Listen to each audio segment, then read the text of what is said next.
Good morning, I'm Sweetie Abochi, serving you AM News on the AM show, and details now. Concerns are emerging over how the Accra Metropolitan Assembly intends to sustain the decongestion exercise that's happening on a road in the central business district of Accra. The AMA yesterday took to the streets of Tudu, Makola, Kantamanto, and some part of the major city in a major crackdown on the street encroachment by traders. Now, the exercise comes on the back of the Accra Mayor Michael Bakpo Alote's earlier announcement of the AMA's agenda to bring some sanity to the streets, especially in the central business district. James Aveji has a wrap of the day's activities. You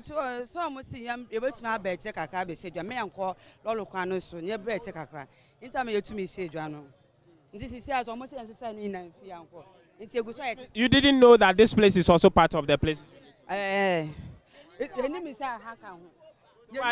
Why are you parking to now? So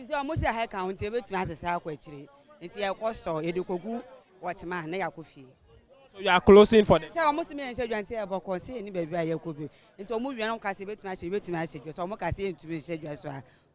Will you come back later? But if you come back, they will come and sack you again.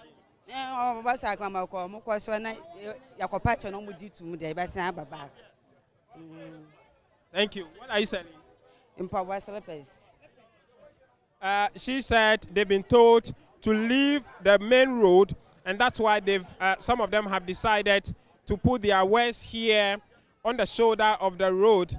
But the new instructions to them from the task force now is that even the pavement, the walkway, need to be cleared of every goods. And so she's packing her things back and close for the day. They will go and plead with the task force to know if they'll be allowed back to the place. If they allow them back, they will come back. They will keep coming until they finally settles back again as business as usual. Talk to me. What's the problem? Are you also affected? Oh, we are not really affected like that. They are just trying to manage us so that we pave way for pedestrians and those who come here to buy. So I think it's a good exercise. But what do you make about the exercise entirely? Is it a good one you think can bring order to the place? Yes, it's a good one that will bring order to the place because we are too stubborn. So we need to be regulated like this. You traders are too stubborn? Yes. Meaning you know that coming all the way to the road is a bad thing, but you had no choice than to do it. Yes, we know what's right, but sometimes we need to be forced to do what's right. So I think it's a good exercise that they are taking place.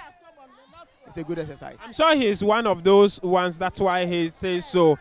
But if they live here and do not come back, will you continue to stay where you are, or you'll be compelled to come back? Sure, we'll continue to stay where we are. We are not going to come forward again, because I'm sure it's not going to be like previous days. They will be coming always and often. So I'm sure we'll abide by their rules. But if some of your colleagues decide to shift a bit forward and block your view, will it compel you to come back? That's one thing that brings problems here. But I'm not sure this time around anyone will try that act again. So I think we'll maintain the light they've given us. What's your name? Kwame Asare. What do you sell? Slippers. Okay. So this is one of the routes from Cycle Adabraka all the way to Kantamanto and to do in the central business district. And you can see from the background the road has been clear all the way to Kantamanto as part of the decongestion exercise. For those of you who ply this route, you would agree that at this time of the day, early morning, as at 9 o'clock a.m., even cars would have to be held in traffic for minutes or hours in order to make their way into Kantamanto. But today, as you can see, traffic is flowing, cars are moving smoothly. At least 2 or 3 cars can move side by side on this side of the road, which usually wouldn't be very congested. After about an hour of break from the exercise in the Central Business District, the task force headed to Circle and Kanishi to also carry out the decongestion exercise.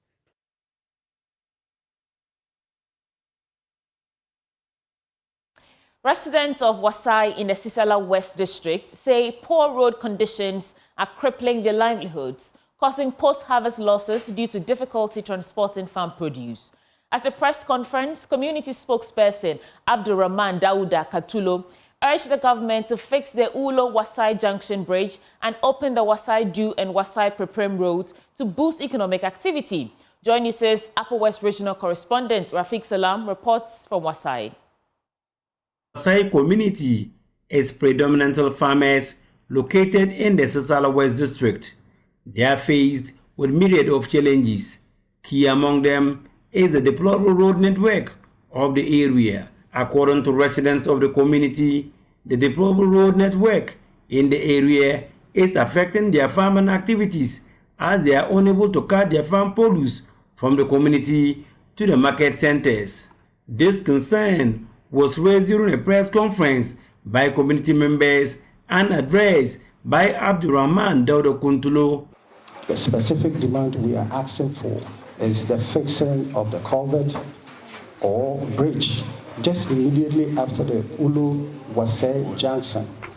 Whilst the Wasai-Du and Wasai-Pyramid Road are to be open to allow access or link to the two villages to enhance our social and economic activities.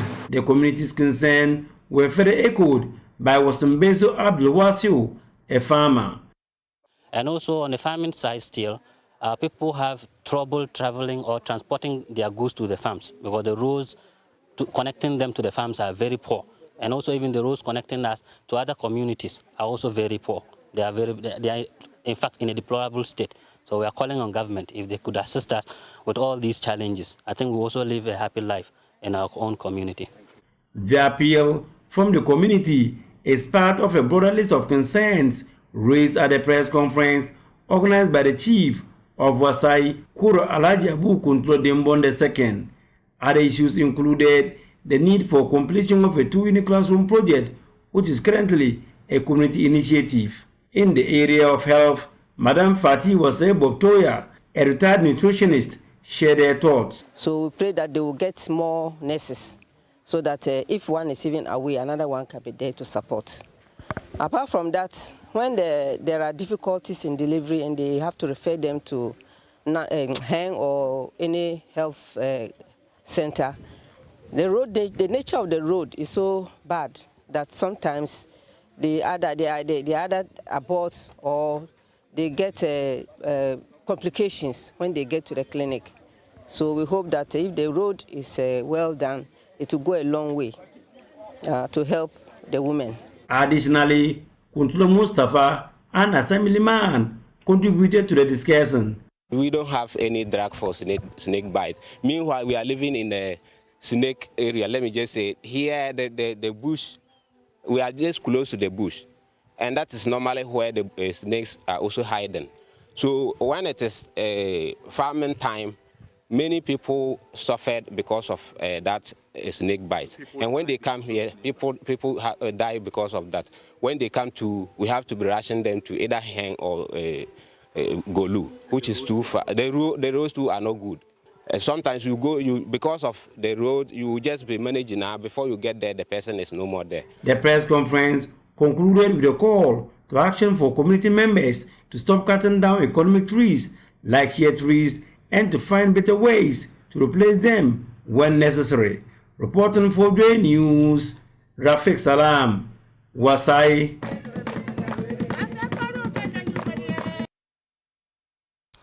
In other stories, the Pharmaceutical Society of Ghana has launched its 2025 AGMA and logo reaffirming its commitment to strengthening pharmacists' role in primary healthcare. Executive Secretary Reverend Farm Dr. Denisena Awiti pledged the Society's readiness to align its policies with the Mahama Cares Initiative to enhance quality healthcare delivery. We'll tell you more in this report. The 2025 Annual General Meeting of the Pharmaceutical Society of Ghana, PSGH, was launched after unanimous decision by the board of the society. Reverend Farm Dr. Denisena Awiti is the executive secretary of PSGH. In the past 10 years, launching an AGM. But with this new chairperson of the planning committee, with her ingenuity and exuberance, she proposed that we launch the 2025 annual general meeting and conference of the Pharmaceutical Society of Ghana, which was unanimously accepted by the governing board. He also indicated the society's plans to adapt to the objectives of the Mahama Cares initiative. With this proposal of Medicare or healthcare that was in the government's program of activities, we are saying that we are already in the community. So whatever the objectives of the program is, we are looking at it and to tailor it so that we already been there, we adapt so that if there are things that we need to strengthen, we'll strengthen it. Things that we need to unlearn and learn. Even if there's a need to look at in terms of our setting as a healthcare provider with community pharmacy in the community, then we'll have to do those adjustments. The theme for the meeting, Strengthening Pharmacy for Primary Healthcare, reflects the people-centeredness of pharmaceutical works, which is echoed by the Vice President of PSGH, Farm Kwabna Asante Ofe Esquire. So as a pharmaceutical society, increasingly the work that we do is becoming more and more people-centered. And the discussions that we even have are not discussions that are important just for us, but most importantly for the people that we serve, which are our clients. And so that even impacts the discussions that we have at our AGMs. In our previous AGMs, we usually do not engage the public before the AGM. Any engagements are after the AGM. And considering where we are going, it is also important that even before the AGM happens, discussions are held with the public for contributions, thoughts, ideas that will ultimately feed into the discussions we have at the AGM to shape the decisions that we make. Abigail Lissalon Nkrumah reports for Joy News. Presbyterian Old Boys launch a mentorship program to bridge Ghana's education to employment gap. Ghana's youth unemployment rate currently stands at 19.7%, according to the latest report from the Ghana Statistical Service. For many young people, the journey from the classroom to a career remains uncertain and for some, out of reach. But one group of old students is taking action, and Stephen Mensah reports on the new intervention by the Presbyterian Old Boys Association. Despite increased access to education, Ghana's transition statistics remain worrying. UNESCO data reveals that only 23% of secondary school graduates advance to tertiary institutions, meaning nearly 300,000 students each year are left without structured support or access to career networks. In response, the Presbyterian Old Boys Association has launched a structured mentorship program designed to connect students with professionals in the field ranging from engineering and medicine to media and finance. Chachuma Okuchali is the president of the 2000-year group. We believe that, talent needs to be shaped and directed. And so sharing our experiences will inspire them, also give them more confidence into being what they have to become what they were actually shaped for. And so we are here to basically tell our story, share our story with them, to inspire them, to give them confidence. And we are also here to launch a partnership with the 2025 year group, which is in the final year now, basically to assure them that we are there for Y2K 2000. We are here for them, and we will be there to hold their hands through their career and development. The class of 2000, celebrating 25 years since graduating from Presbyterian Boys Secondary School, Legon, led the first major rollout. Some students speaking to Joy News described the experience as inspiring and transformational. I'm preparing for my final exam it's going okay. Trying to solve a few more past questions to be able to truly understand how the WASI questions come up, and then trying to make sure I get more concepts into my head and learn more of the stuff in the book to be able to answer more questions. Yeah, I've enjoyed a lot of activities, and I think some memorable moments would have been the speech that we had in Form 1.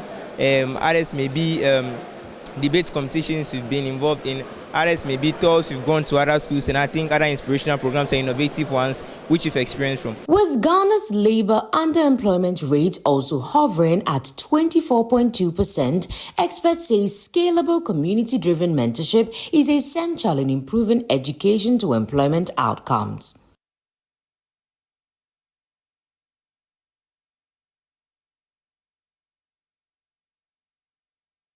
And that will be all, but let's get into business update now with Benjamin Akakbo. Welcome aboard our business updates. Let's kickstart affairs with the currency market for today.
Let's get into the stories now. And trade policy think tank and consumer protection group CUTS International has questioned the proposed margin of reduction in transport fares.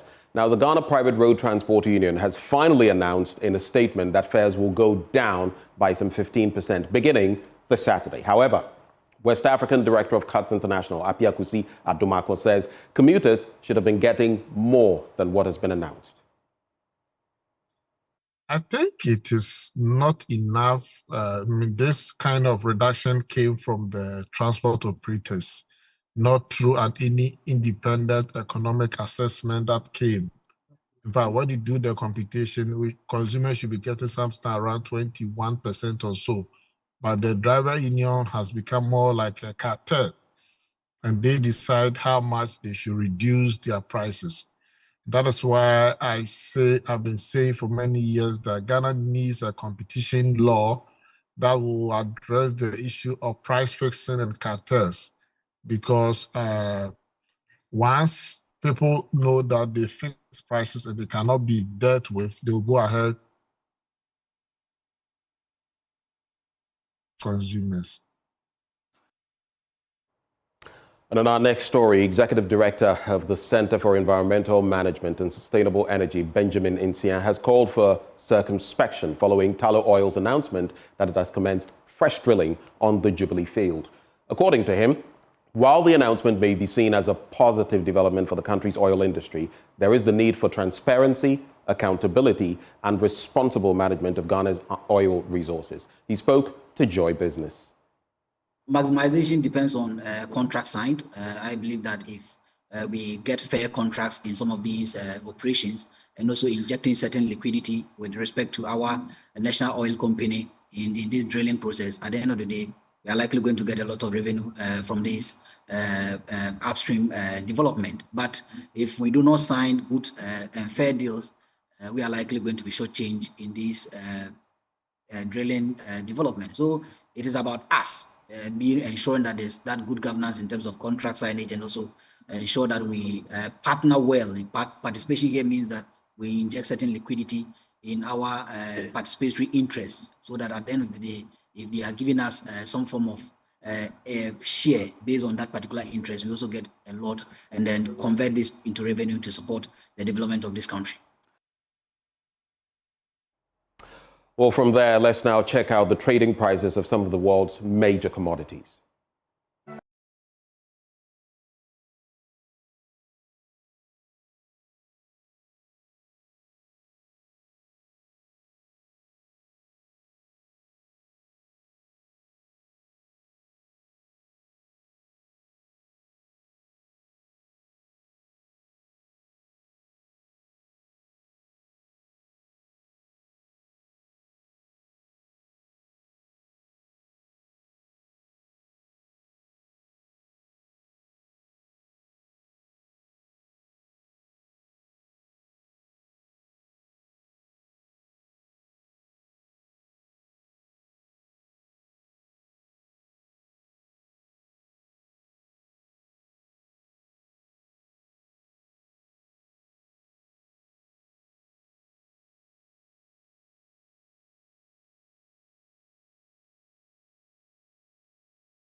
And that's how we cap off our business updates. But tied to this, we'll be serving you sports in a bit with all the latest action you can expect, of course, in the Europa League and more. Do stay for that.